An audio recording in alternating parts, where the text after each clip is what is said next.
5 मई को फिरोजाबाद में एक युवक ने अपनी मां और पत्नी की हत्यारों की गिरफ्तारी न होने के चलते वरिष्ठ पुलिस अधीक्षक से न्याय की गुहार लगाई थी। पीड़ित मनीष जादौन ने यहां तक कहा है कि यदि उसे न्याय नहीं मिल सकता तो उसे और उसके बेटे को इच्छा मृत्यु की अनुमति दी जाए। सिकोहाबाद थाना क्षेत्र के रहने वाले युवक का आरोप है कि मुकदमा दर्ज होने के बावजूद पुलिस ने अब तक आरोपियों के खिलाफ कोई प्रभावी कदम नहीं उठाया। हत्यारोपी खुलेआम घूम रहे हैं और उसे और उसके बच्चे को जान से मारने की धमकी दे रहे हैं। मेरा नाम ठाकुर मनीष कुमार यादव है। मैं उर्मरा खराड़ का निवासी हूँ। थाना सिकोहाबाद जनपद फिरोजाबाद का रहने वाला हूँ।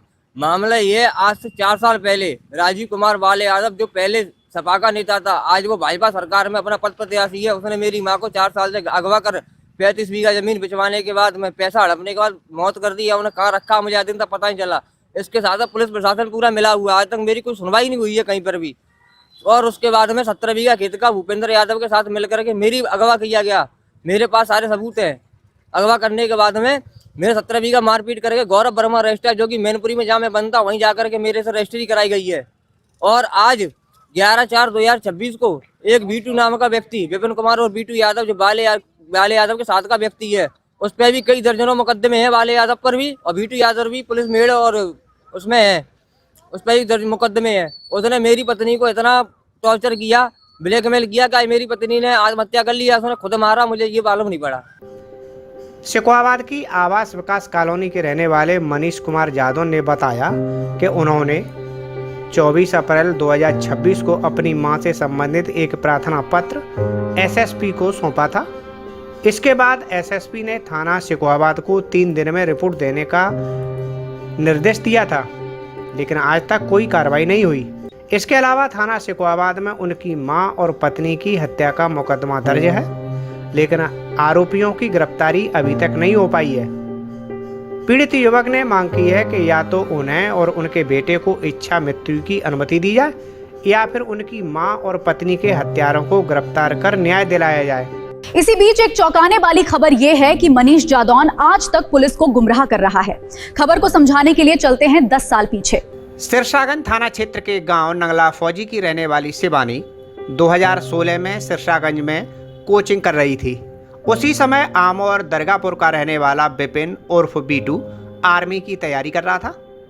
तो एक दिन दोनों की मुलाकात सिरसागंज में हो गई।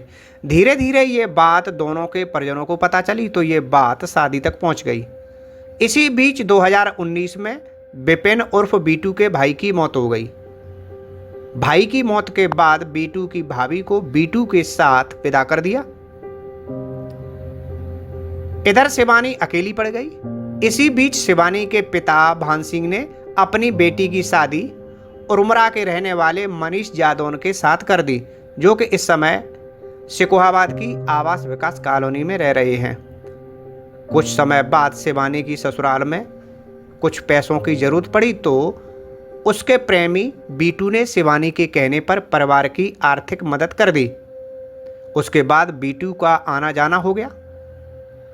कुछ समय बाद दोनों के प्रेम प्रसंग की बात मनीष जादौन को पता चल गई तो उसने बीटू को रास्ते से हटाने के लिए राजीव कुमार उर्फ बाले से संपर्क किया।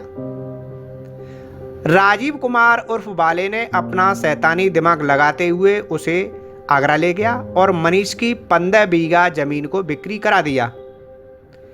जेब में पैसा आते ही 26 अप्रैल 2021 को मनीष की दूसरी शादी आगरा के गांव आहारन थाना क्षेत्र बरहन के रहने वाले साधु सिंह की पुत्री प्राची के साथ हो गई।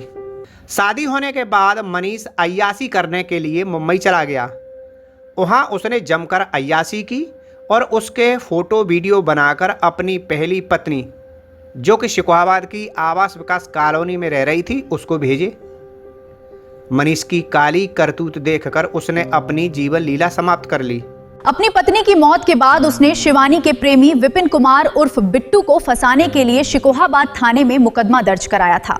मुकदमा दर्ज होने के बाद अब सिकोहाबाद पुलिस बीटू की खोजबीन में लगी हुई है, लेकिन इस कहानी का असली खलनायक कोई और है।